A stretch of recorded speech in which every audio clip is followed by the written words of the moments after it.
صحیح بخاری جلد اول کتاب الایمان باب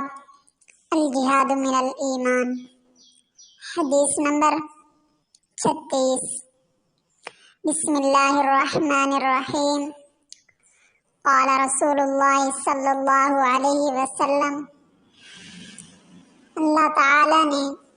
ذمہ لیا ہے اس شخص کا جو اس کے راستے میں نکلے، نہ نکالے اس کو مگر میرے ساتھ ایمان رکھنا اور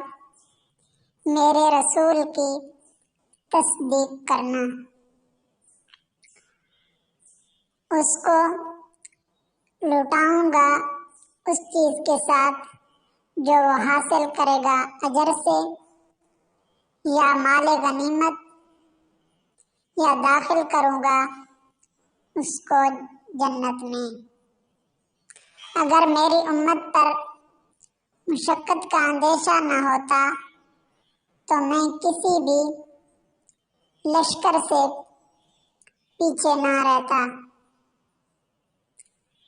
اور میں تمنا کرتا ہوں کہ میں اللہ کے راہ میں شہید کر دیا جاؤں،